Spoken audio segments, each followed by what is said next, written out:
आप सभी का हमारे चैनल में बहुत बहुत स्वागत है। तो आज हम लोग बात करने वाले हैं पाठ योजना के बारे में और ये पाठ योजना संख्या हमारी 2 होगी। तो अगर आपको किसी भी पाठ योजना की ज़रूरत है तो आप मुझे कमेंट बॉक्स में करके बताइए। मैं उस पाठ योजना को आप तक पहुंचाने की पूरी कोशिश करूंगी। तो चलिए वीडियो स्टार्ट करते हैं। और अभी तक आपने हमारे चैनल को सब्सक्राइब नहीं किया है तो प्लीज़ सब्सक्राइब कर लें और बेल आइकन को तो ज़रूर प्रेस कर लें, जिससे अगले जो वीडियो की नोटिफिकेशन है वो आप तक पहुँच जाए। तो पहला जो हेडिंग होगी हमारी वो होगी दिनांक। इतना कार्य हमें श्यामपट्ट पर करना होता है। दिनांक, विषय, चक्र, कक्षा और प्रकरण और अवधि। डेट हम लोग डालेंगे, जो सब्जेक्ट पढ़ा रहे हैं उसको डालेंगे, जिस पीरियड में पढ़ा रहे हैं उसको लिखेंगे और कौन सी क्लास है। प्रकरण हम बाद में लिखते हैं, जब उद्देश्य कथन के बाद हम प्रकरण डालेंगे। उसके बाद जो लास्ट में लिखेंगे वो होगी अवधि। अवधि जितने मिनट तक हमारा पीरियड होगा उतने टाइम तक हम लिख देंगे। तो अक्सर लोगों की जो अवधि होती है वो 30 से 40 मिनट के लगभग होगी। तो आप अपने कॉलेज में कंफर्म कर सकते हैं कि यहाँ पे कौन सा डालेंगे। फिर अगली जो हेडिंग है वो है सामान्य उद्देश्य। सामान्य उद्देश्य जो हम मिनिमम लिखेंगे वो 4 से 5 होंगे और जो मैक्सिमम होंगे वो 8 से 10 के लगभग आप लिख सकते हैं। तो पहला जो हमारा सामान्य उद्देश्य है, सामान्य उद्देश्य हमेशा विषय से संबंधित होता है कि हम वो विषय छात्र को क्यों पढ़ा रहे हैं। तो हम सामान्य उद्देश्य में जो पहला पॉइंट लिखेंगे वो होगा छात्रों में विज्ञान विषय के प्रति रुचि जागृत करना। और दूसरा जो पॉइंट है वो है छात्रों में कल्पना शक्ति का विकास करना। तीसरा है छात्रों में अन्वेषण शक्ति का विकास करना। और चौथा है छात्रों की बौद्धिक व तार्किक क्षमता में वृद्धि करना। ये हमारे सामान्य उद्देश्य हैं। फिर इसके बाद जो अगली हेडिंग होगी वो होगी विशिष्ट उद्देश्य। विशिष्ट उद्देश्य में विशिष्ट उद्देश्य जो हम पढ़ाते हैं वो हम उस प्रकरण को क्यों पढ़ा रहे हैं, इसके लिए हम विशिष्ट उद्देश्य लिखते हैं। विशिष्ट उद्देश्य जो है वो पहला पॉइंट होगा छात्र जल के रूप के विषय से परिचित हो सकेंगे। और दूसरा जो पॉइंट है छात्र जल चक्र को समझ सकेंगे। और तीसरा है जल के महत्व एवं उपयोगिता को जान सकेंगे। फिर हमारी जो तीसरी हेडिंग होगी वो होगी सहायक सामग्री। सहायक सामग्री में हम उस क्लास में हमें कौन कौन सी चीज़ों की आवश्यकता हुई वो हम सहायक सामग्री के अंतर्गत लिखेंगे।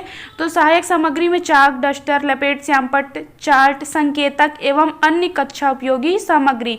इसमें अगर आप मॉडल ले जाते हैं कोई तो आप इसमें सहायक सामग्री में मॉडल भी लिख सकते हैं। फिर जो अगली हेडिंग है वो है पूर्व ज्ञान। पूर्व ज्ञान छात्र को जल के रूपों की सामान्य जानकारी है। हमें इसमें ये लिखना होता है कि जो हम प्रकरण पढ़ा रहे हैं उसके बारे में जो छात्र है उसे कितना पहले से पता है। फिर अगली जो हमारी हेडिंग है प्रस्तावना प्रश्न।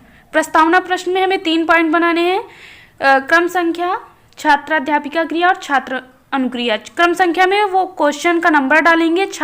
छात्राध्यापिका क्रिया में हम लिखेंगे जो छात्र उस टाइम क्वेश्चन पूछेगी उसको लिखेंगे। और छात्र अनुक्रिया में छात्र जो आंसर देंगे। तो पहला जो छात्राध्यापिका क्रिया में जो क्वेश्चन है, बर्फ को गर्म करते हैं तो कैसे हो जाती है, तो छात्र अनुक्रिया करेगा बर्फ को गर्म करते हैं तो पानी हो जाता है। फिर दूसरा क्वेश्चन है पानी को गर्म करते हैं तो क्या बनता है, पानी को गर्म करते हैं तो वाष्प में निकलता है।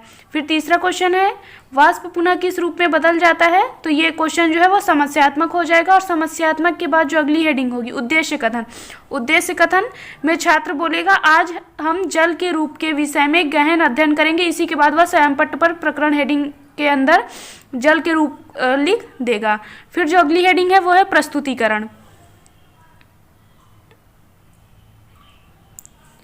प्रस्तुतिकरण में हम 3 कॉलम बनाएंगे, 4 कॉलम बनाएंगे। क्रम संख्या, शिक्षण बिंदु, छात्राध्यापिका क्रिया और छात्र अनुक्रिया। क्रम संख्या में शिक्षण बिंदु का कौन सा क्रम है उसको लिखेंगे। और शिक्षण बिंदु में हम जल के रूप छात्राध्यापिका द्वारा चार्ट दिखाते हुए बताया गया, वहाँ पर हम मॉडल ले जा सकते हैं। और छात्राध्यापिका क्रिया में हो जाएगा स्पष्टीकरण। पृथ्वी पर जल 3 रूपों में पाया जाता है, ठोस, द्रव, गैस। और छात्र अनुक्रिया में हम लिख सकते हैं छात्र ध्यानपूर्वक देख व सुन रहे हैं। हम अपनी पाठ्य योजना को थोड़ा आकर्षक बनाने के लिए थोड़े बहुत चित्र जो है वो बना सकते हैं, डायग्राम कर सकते हैं। और पाठ्य योजना में और जो हम श्यामपट्ट पे या मॉडल के रूप में ले जा रहे हैं उसको अगर हम पाठ्य योजना में लिखते हैं तो वो एक अलग उसका प्रभाव पड़ेगा। तो फिर इसके बाद हम छात्राध्यापिका आगे देखते हैं। छात्राध्यापिका की क्रिया में बर्फ जल का ठोस रूप है। जल अधिक ठंड पाकर बर्फ के रूप में जम जाता है। फिर द्रव के बारे में छात्राध्यापिका बताएगी। साधारणतः जल द्रव के रूप में मिलता है। जल का द्रव रूप बहुत उपयोगी होता है। पीने, नहाने, फर्श और बर्तन साफ करने आदि कामों में हम जल के द्रव का ही प्रयोग करते हैं। इस टाइम छात्राध्यापिका जो है वो मॉडल को दिखाते हुए ये सब बोलेगी। फिर आगे जो है वो जल को गर्म करने पर यह गैस के रूप में बदल जाता है। जल के गैसीय रूप को वाष्प कहते हैं। इतना स्पष्टीकरण देने के बाद छात्राध्यापिका बोधात्मक प्रश्न पूछेगी। जल किन किन रूपों में पाया जाता है? तो छात्र अनुक्रिया में हम लिखेंगे जल 3 रूपों में पाया जाता है, ठोस, द्रव, गैस। फिर दूसरा जो बोधात्मक प्रश्न है वो है जल को गर्म करने पर किस रूप में बदलता है? तो छात्र अनुक्रिया करेगा जल को गर्म करने पर गैस के रूप में बदलता है। फिर दूसरा स्पष्टीकरण हमारा शुरू होगा। छात्र अनुक्रिया में हम लिखेंगे आपने देखा कि जल अपना रूप किस प्रकार बदलता है, ठोस, बर्फ गर्मी पाकर। और अगर अपने छात्र अनुक्रिया में हम लिखेंगे छात्र ध्यानपूर्वक देख व सुन रहे हैं। फिर आगे लिखेंगे जल और द्रव गर्मी पाकर वाष्प गैस बन जाता है। वाष्प ठंड पाकर द्रव और अधिक ठंडा होने पर ठोस बन जाता है। यह जलीय चक्र कहलाता है। फिर दूसरा स्पष्टीकरण शुरू होगा। प्रकृति में जलीय चक्र, हम इसको शिक्षण बिंदु में लिखेंगे। और स्पष्टीकरण में हम लिखेंगे सूर्य की गर्मी पाकर नदियों, तालाबों, नहरों, समुद्रों का जल वाष्प के रूप में बदलता रहता है। वाष्प आकाश में जाकर बादल बनता है। जब बादल ठंडे क्षेत्र में जाते हैं तो वाष्प ठंडी होकर छोटी छोटी बूंदों में बदल जाती है। ये बूंद वर्षा के रूप में पृथ्वी पर गिरने लगती हैं। वर्षा का जल नदियों, तालाबों में चला जाता है। इसी प्रकार जलीय चक्र होता है या कहते हैं। इस स्पष्टीकरण के बाद छात्राध्यापिका पुनः बोधात्मक प्रश्न पूछेगी। वर्षा का जल बहकर कहाँ जाता है? तो छात्र अनुक्रिया करेगा वर्षा का जल बहकर नदियों, तालाबों में चला जाता है। दूसरा बोधात्मक प्रश्न होगा वाष्प ठंडी होकर किस में बदल जाती है? तो छात्र अनुक्रिया करेगा वाष्प ठंडी होकर बूंदों में बदल जाती है। इसके बाद हम अगले पेज पे श्यामपट्ट कार्य अपना लिखेंगे। दिनांक, विषय, चक्र, कक्षा, प्रकरण और अवधि, ये सब इतना कार्य जो हम श्यामपट्ट पे किए हैं उसको लिखेंगे। फिर इसके बाद जल के रूप, जल के 3 रूप होते हैं, ठोस, द्रव, गैस। और इसके बाद ठोस, द्रव और गैस को क्या बोलते हैं इसको लिख लेंगे। फिर आगे श्यामपट्ट कार्य हेडिंग होगी छात्राध्यापिका द्वारा समय समय पर श्यामपट्ट कार्य किया जाएगा जो बाएं पृष्ठ पर अंकित है। इतना लिखने के बाद जो अगली हेडिंग होगी वो होगी निरीक्षण कार्य।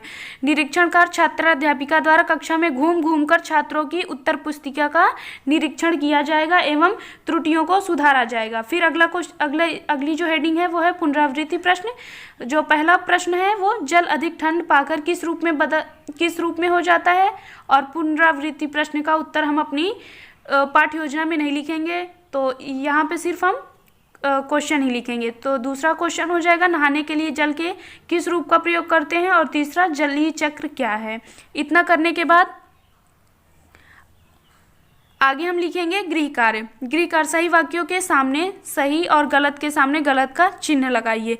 आइसक्रीम जल का द्रव रूप है, हमें इसमें ये गृह कार्य होगा। दूसरा हम लिख सकते हैं जल का ठोस रूप बहुत उपयोगी है, द्रव गर्मी पाकर वाष्प बन जाता है और प्रकृति में जलीय चक्र निरंतर चलता रहता है। तो ये रहा हमारा पाठ्य योजना जल के रूप। अगर आपको किसी और पाठ्य योजना की ज़रूरत है तो आप मुझे कमेंट बॉक्स में करके बताइए।